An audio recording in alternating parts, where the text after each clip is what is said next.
Assalamu alaikum everyone. Welcome to another new episode of Bits of Maria. Today I'll be interviewing a special friend. She goes by the name Aisha Mustapha, and she's also a blogger, a medical student, so I can't wait for you to see her.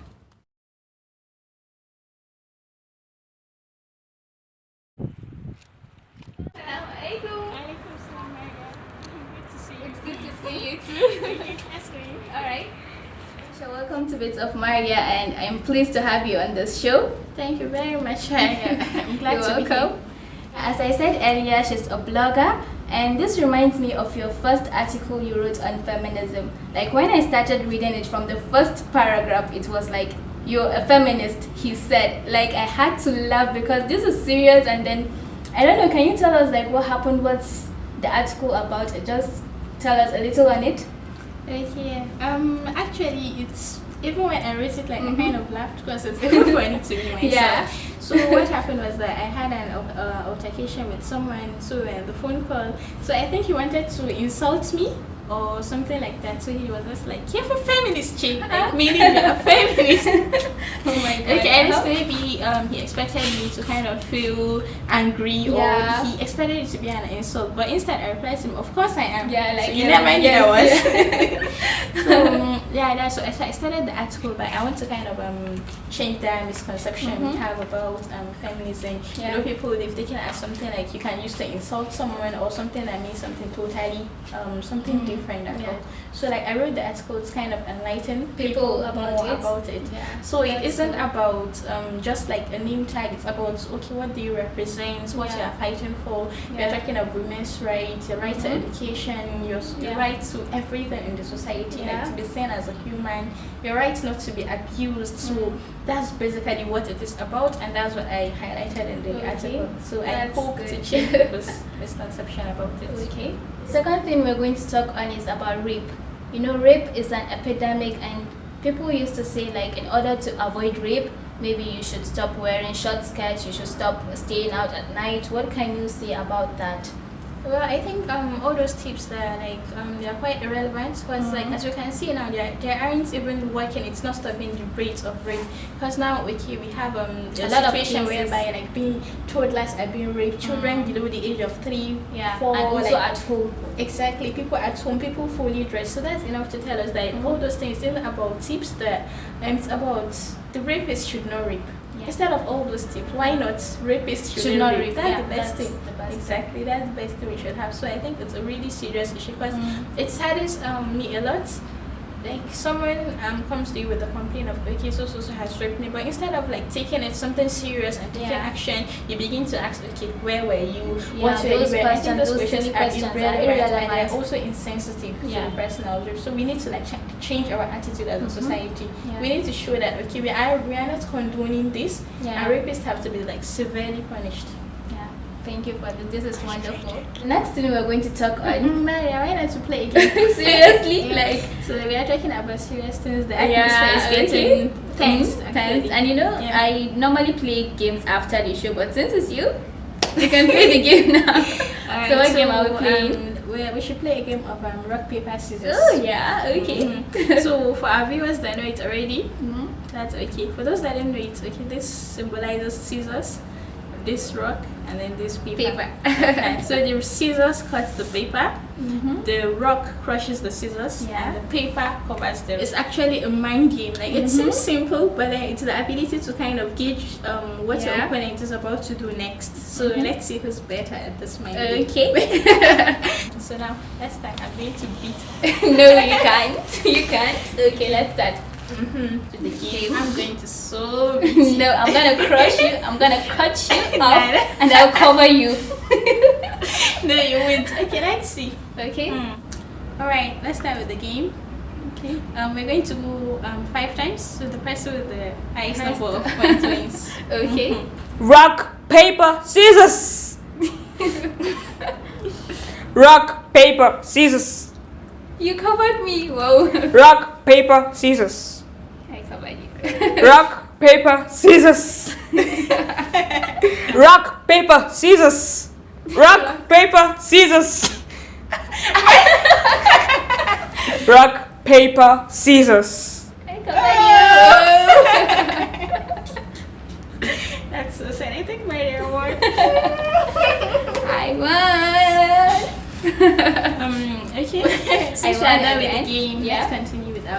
discussion. Yeah, the next thing I want us to talk on is about social media. Like, what's its impact? You know, some people say that social media has done more harm than good. Some is it's the other way around. Okay, in my own opinion, I think social media is what you make it. It depends on the people you are following, the type of platform you are on, and then the impact you're getting from it. Just for example, now let's take maybe Twitter for example. Yeah, like there are different individuals tweeting different content. So I think it depends on what you want. Some people they tweet mainly on maybe entrepreneurship. If you're someone interested in that, then you can follow those kind of people. Some people they tweet about different issues. So things that they kind of improve your grammar.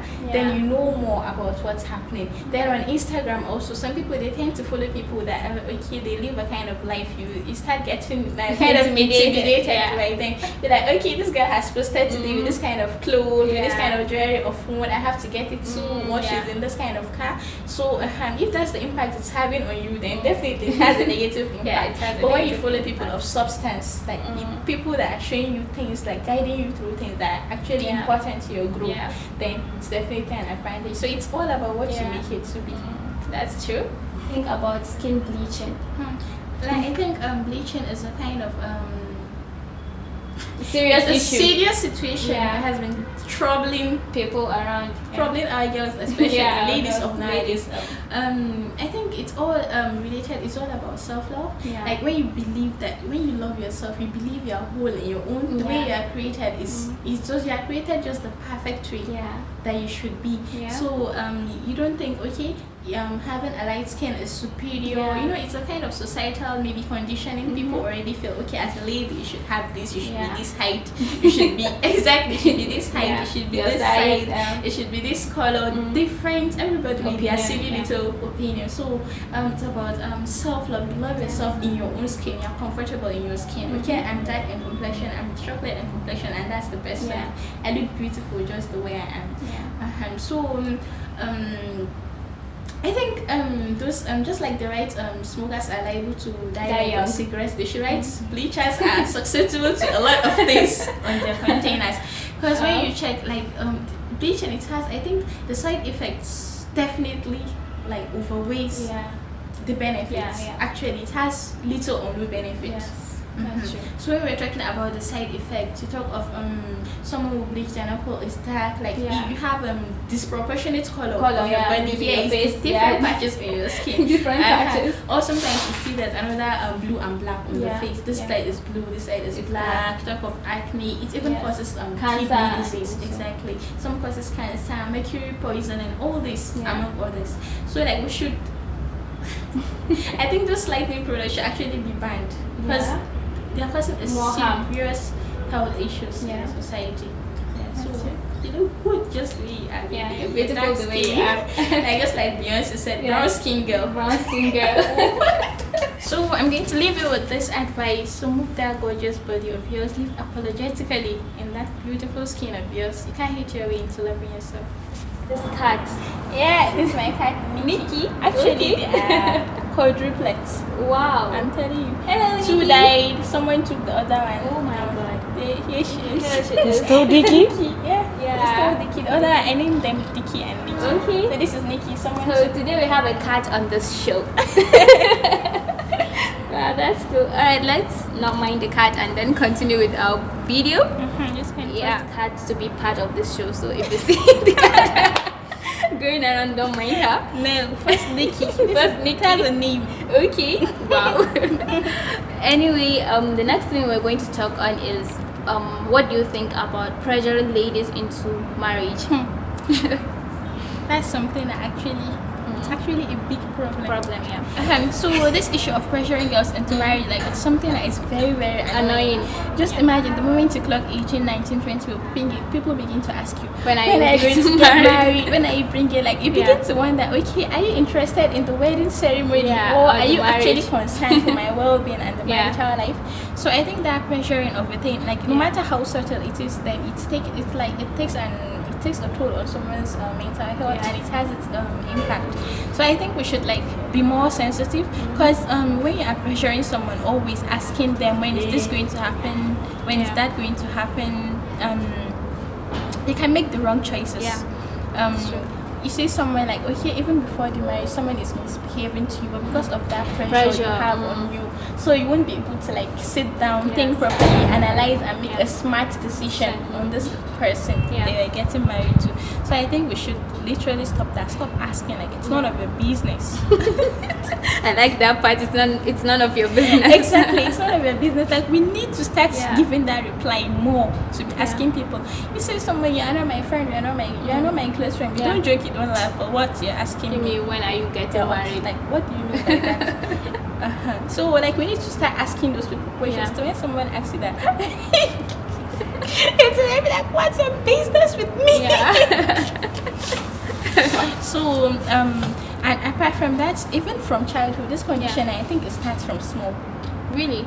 It starts from small, actually. You are doing something actually. Be like, maybe you born food. Is like, this what you're going to be doing in your husband's house?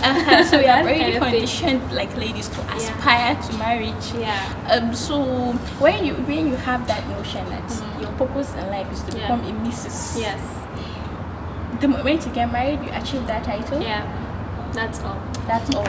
Anything the man is doing, maybe financial abuse, any type of abuse, you won't be able to do, because you have already in your thoughts. That's the biggest. You're just married, and that's the biggest achievement. So, I think my mentor, my very favorite author, Chimamanda. So she said some time ago, she said marriage is not an achievement, and then everybody was like, she was on fire. Like, what do you mean? What does she mean? So from my own thoughts, I think a good marriage is what is an achievement. A good marriage. You get married to someone that is making your life miserable. You have not achieved anything. So a good marriage is what makes it an achievement. Okay, I'm happy in this. I'm having this spiritual fulfillment, every kind of fulfillment. I can progress. I can succeed. Everything. My partner is supportive to me. That you have achieved. So it's not the marriage. Wedding ceremony. Like the good marriage is what is an achievement actually. So we need to do better. We need to be smart. Like everybody's timeline is different. Your mates are getting married at this age. So what? Everybody's time is different. There's no biology. Some people will even be literally calculating for you. Be like, okay, at 20 you'll be done with your university. Or they'll even be threatening you. They're even threatening me with like, okay, you'll be old before you get married. Or they'll be like, your menopause will soon come. They'll be calculating your ex for you. Like that. Like, it doesn't make sense. So we need to drop that attitude. Actually, we do. It's we very need bad. to drop that. So that's what I have to say about this pressuring ladies. That reminds me, before I even conclude, I read a story yesterday on a blog. So it's about this woman. She wrote a story. She said her husband has been abusing her, like domestic violence, for like 5 years now. Like started and they're still 2 days together after their wedding. So she's asking for advice on whether to leave or not. So I actually saw that caught my eye in the story. She was like, none of the ladies in their family has been married for longer than 5 years, so she wants to break this generational curse. So that's the reason why she wants to stay. And she even gave like story. She was like, she has had 2 miscarriages due to his beatings. And she has a child. She wants to stay, like she wants to stay. Now can you see her mentality behind that? So all what she's saying, okay, so fine, I'm married, that's just what I mean. Her happiness doesn't matter, or other things. So this is what pressuring leads to. Like, how can you have that stereotype that no one has passed 5 years? So you want to break that curse. So this is what pressuring causes. So we need to know marriage is something that happens. Okay, if it's a good marriage, you are fine. If it's a bad marriage, it's not the end of life. It's not your sole purpose of existence.